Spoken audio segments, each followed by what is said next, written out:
नमस्कार, मैं Rakesh Kumar. The untold stories bye Rakesh Kumar YouTube channel में आप सभी दर्शकों का हार्दिक अभिनंदन और स्वागत है। जैसा कि आप जान रहे हैं कि मैं बिहार से लौटकर बिहार की बात पर एक कार्यक्रम चला रहा हूं, एक श्रृंखला चला रहा हूं और उसमें आज हम बात करेंगे प्रखंड कार्यालय के स्तर पर, अंचल कार्यालय के स्तर पर जो हरकतें हैं, कारगुजारियाँ हैं वहाँ के कर्मचारियों का, वहाँ के पदाधिकारियों का, हम उसी पे चर्चा कर रहे हैं। आज उसी में से एक चर्चा है जो पूरे देश में सुर्खियां बटोर रही हैं, जिसमें पक्ष और विपक्ष में सोशल मीडिया पर तमाम लोग खड़े हो गए। आप समझ ही गए होंगे मैं किस पे बात कर रहा हूं। मैं मनेर के पंचायत सचिव और जो वहाँ के माननीय जनप्रतिनिधि हैं, विधायक हैं भाई वीरेंद्र, उनके बीच में जो संवाद है जो सोशल मीडिया पर तेज़ी से वायरल हो रहा है, उसी के संदर्भ में बिहार में जो मैंने महसूस किया है उन पक्षों को आपके सामने रखना चाहता हूँ। मैंने जैसा बताया कि जो बिहार में कार्यालय हैं वह भ्रष्टाचार के एक अड्डा के रूप में बन चुके हैं और इनके जितने भी कर्मचारी और अधिकारी हैं उसको दीमक की तरह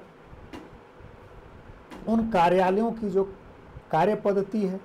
उन कार्यालयों के जो अनुशासन है, उन कार्यालयों के जो नैतिकता है, सबको दीमक की तरह चाट रहे हैं। और उसी का एक नमूना है मनेर में पंचायत सचिव और मनेर के जनप्रतिनिधि जो विधायक हैं भाई वीरेंद्र, उनके बीच का वार्तालाप। मैं पहले आपको बता दूं, स्पष्ट कर दूं कि मैं कहीं से भी भाई वीरेंद्र के उस भाषा का उस लहजे का समर्थन नहीं कर रहा हूं। किसी भी सभ्य और लोकतांत्रिक समाज में, देश में इस तरह की भाषा का प्रयोग नहीं होना चाहिए। इसके लिए जो है कोई भी हो, उनकी निंदा होनी चाहिए, उनकी आलोचना होनी चाहिए। मैं सबसे पहले भाई वीरेंद्र के जो शब्द हैं, जो बोल थे, उसकी निंदा करता हूं, आलोचना करता हूं। लेकिन सचिव के भी जो बोल थे, जो कारगुजारियां थी, जो उसका संवाद था, वह भी सचिव जी का, वह भी कहीं से भी शोभनीय नहीं था, सहमति प्रदत्त नहीं था और लोकतांत्रिक व्यवस्था के मूल्यों के अनुरूप नहीं था। लोकतांत्रिक व्यवस्था में विधायिका, कार्यपालिका और न्यायपालिका का एक सामंजस्य है और कार्यपालिका में एक पदानुक्रम है। सामान्य सिस्टम को चलाने के लिए, व्यवस्था को चलाने के लिए एक पदानुक्रम है, एक क्रम है, पदों का क्रम है और उसी क्रम के हिसाब से कार्यपालिका चलती है।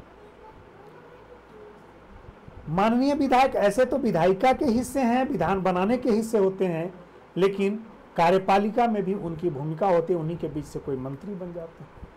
और चूंकि वे हैं विधायिका के हिस्सा,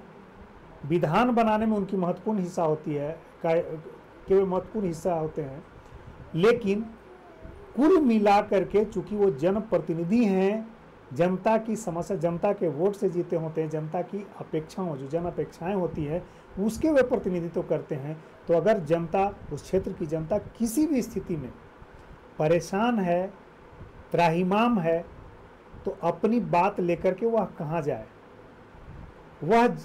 जो रास्ता, जनता जो रास्ता खोजती है, जिनसे जाकर के अपने दुख दर्द को सुनाती है, वह जनप्रतिनिधि ही होते हैं, जहाँ जनता सीधा कनेक्ट हो पाती है। जनप्रतिनिधि भी चूंकि उनके वोट से, उनके मत से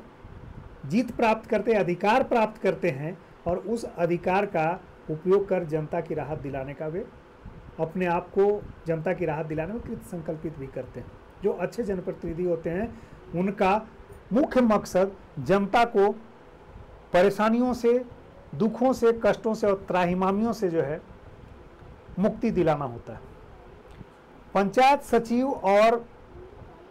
जो माननीय विधायक जी हैं भाई वीरेंद्र जी, उनके बीच के संवाद में जो तल्खियाँ थी वह ऐसा लग रहा था जैसे आप वेब सीरीज में, जो पंचायत वेब सीरीज है उसके रील में जो पंचायत सचिव हैं और जो प्रधान जी या विधायक जी के बीच में तल्खी है, वह कहीं ना कहीं साक्षात हो रहा था। लेकिन क्या वह पंचायत सीरीज का असर था पंचायत सचिव पे? सोशल मीडिया पर लोगों ने लिखा या लोग लिख रहे हैं कि जो रील में, जो वेब सीरीज में पंचायत में जो पंचायत सचिव और विधायक के बीच में तल्खी थी, आज उसी को जो है रियल लाइफ में मनेर के पंचायत सचिव, मनेर विधानसभा क्षेत्र में एक किसी पंचायत के पंचायत सचिव ने वह कर दिखाया।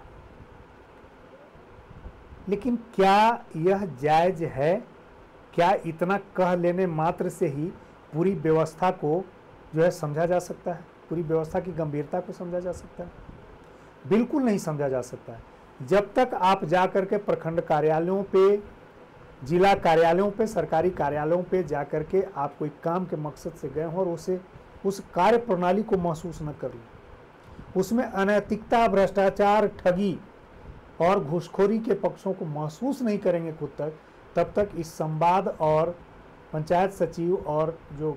प्रतिनिधि, जनप्रतिनिधि, उनके बीच के संवाद को भी आप बारीकी से नहीं समझ सकते हैं, उसके उन पक्षों तक आप नहीं जा सकते। यह बात स्पष्ट है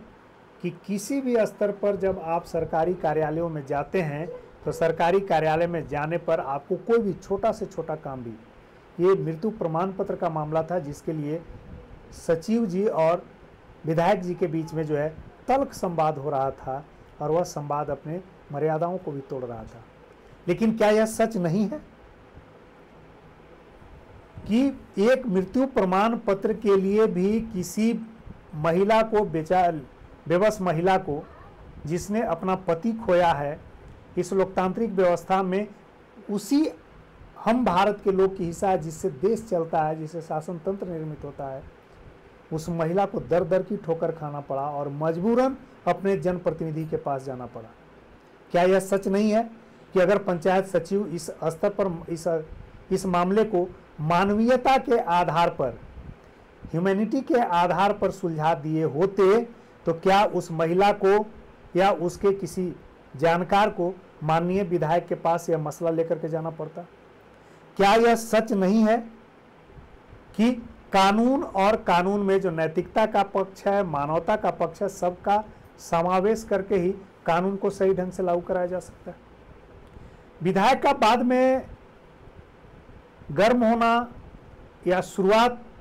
से जिस तरह की स्थिति बन रही थी, उसमें आप एक बात को महसूस कीजिए कि वह पंचायत सचिव कितना